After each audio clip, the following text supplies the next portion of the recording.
Hey, welcome to week 6. Probably going to be a short video this week, or shorter than normal, because we're on a short week. A lot of you are working tonight, and then a lot are working. Most think are going to wind up working tomorrow because of the hurricane. So stay safe, everyone. Hope everyone stays out of harm's way. So let's start with some positioning on the deeps. So remember, the crew of 6. You hold the goal line when you're on the goal line as a deep. You hold it until the in line becomes a threat. This is different than crew of 7, where you would hold it. Probably most likely wouldn't leave because you had the back judgment. Crew of 6, we don't have that back judge, but we also have to maintain the goal line in case there's interception. Try to run it out. The ball comes out, stuff like that. We still need to be on the goal line as long as we can.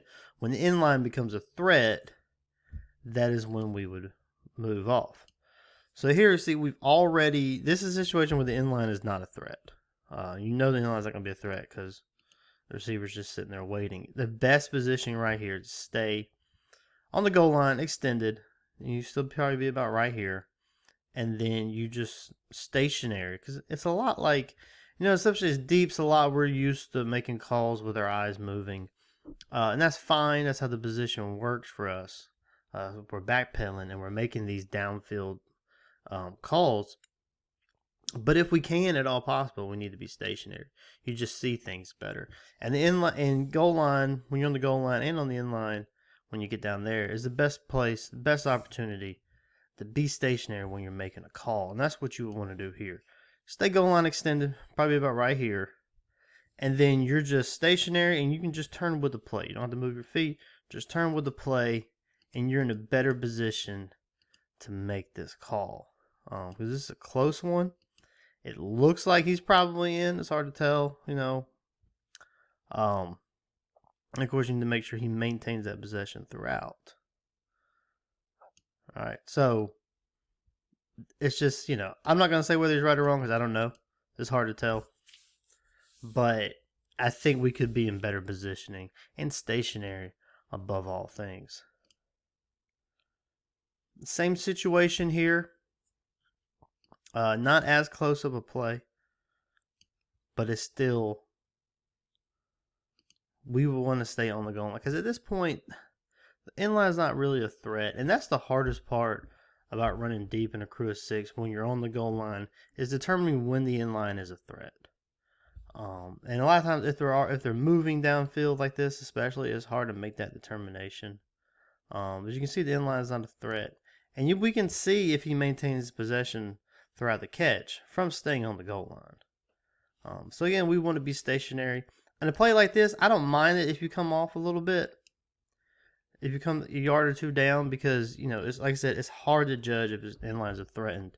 But try to be stationary if you can when you need to adjudicate the play. Not that he missed it. I think this is a catch all the way through. But still, we want to be stationary when we can and hold that goal line as long as possible. Again, with the deeps, looking at some pump mechanics. So remember, crew of 6, again, field judge, we're going to be on the field 5 yards back, so 5 yards behind the deepest receiver. If they have 2 receivers back there, it's going to be the receiver on your side and the deepest one, and 5 yards behind them. 5 yards behind them, 9 yards wide towards your sideline.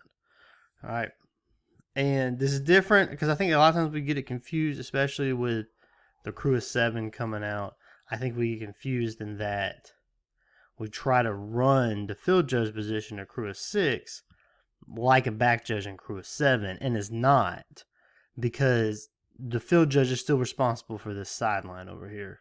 So we have to get to that sideline when we can. And that's what we have here. You never want to get in the middle of the field. You want to keep this receiver inside of you. So in this situation, we still want to be about 5 yards back. And you're way back. You're probably at the 44 or 46, my bad. And almost bottom of the numbers is where we want to be when this is made. And then once the catch is made, we're going to work our way toward this sideline. And the reason we want to be on the sideline is for this. So we already want to be about right here, trailing the play from the outside in. Now, as a field judge, we want to be outside in. Remember, that's different than back judge. Back judge, you run inside out. On a crew of 7, crew of 6, field judge on the punts, we're going to be outside in. And I think we would be in a better position, to see if this is a late hit. It's not, but I think we're in a better position to see it if we're already on the sideline. Because the wing, he's got to look at this block and make sure this stays legal, which it does. So, better positioning.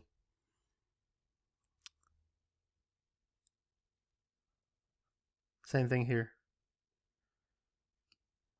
We want to be outside in. Again, 5 yards behind the receiver, 9 yards wide, but you're towards your sideline.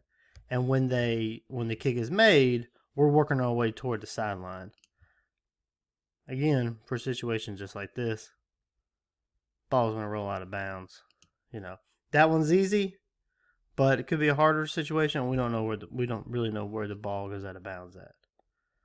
So, like I said, field judges, remember, 5 yards behind the receiver, 9 yards wide towards your sideline. And so let's see, on this one, you would be towards your sideline. You want to peek up at the ball when the ball is kicked. When you hear the foot hit ball, just peek up, kind of see the trajectory of the ball. And in a situation like this, then we will move really more toward the trajectory of the ball, especially since there's no threat here. There's no one even anywhere near them. So we would just kind of get the trajectory of the ball and go ahead and be on the sideline. Probably about right here. When the ball goes out, we're backing up, back about right here, and we have a better view. All right. We want to talk about keys and positioning and who is in the best position to see this block right here. The deep, so you're keying off, this is your key. But it's just like with any other thing, we officiate the threats. So we want to see, is this a threat here? And it's not really a threat, and never really becomes a threat until much later. So the deep side judge, you possibly, when you see there's not really much of a threat going on right here, go ahead and peek in, especially when you have a lot of players going one direction. Then you see one player not going that direction. And so we kind of want to peek in here and just kind of see. Talking to some other people too, the headline judge could pick this up too. A lot of the same reasonings. Because referee, you're trailing a runner. You guys see you got a clean handoff, so you're going to trail the runner here. So headline judge, you're looking in here, looking for blocks, anything nasty. And, there's, again, not really any threat, except you see one person kind of going against the grain of traffic.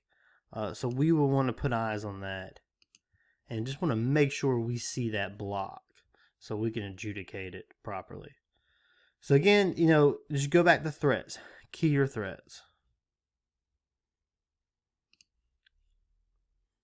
All right, and last play. So remember, we talked about the last couple of weeks when we have a hard hit. We say, wrap up. If you wrap up, it takes away a lot of the judgment from the officials. And we said 9 times out of 10 is going to be a clean hit. Well, this is our 1 out of 10 that's not. This would still be a foul. It still marks off all. Even though he wraps up, I get it, he wraps up. But he's still come down. A little bit of leading with the crown. A little bit of a launch. And then you have forceful contact above the shoulders. To the extent where his helmet comes off. So this should be a foul. Again, this is that 1 out of 10 where they wrap up and you still have a foul. It's going to happen. You see it more in regular speed. You really kind of see the look of it. But like I said, It's not always, and there you can see the contact clearly. Helmet to helmet, above the shoulders, and is forceful. And like I said, even though he wrapped up, the rules for targeting still apply. Forceful contact above the shoulders, helmet to helmet, it should be a foul. It's tough. Again, like I said, they wrap up 9 times out of 10. This just happens to be that one where it don't. But it's good that we have, we have example of the one wrap up where it would still be a foul. All right, that's it for this week. Like I said, a short video because we had a short week. Everyone stay safe, stay out of harm's way, and good luck.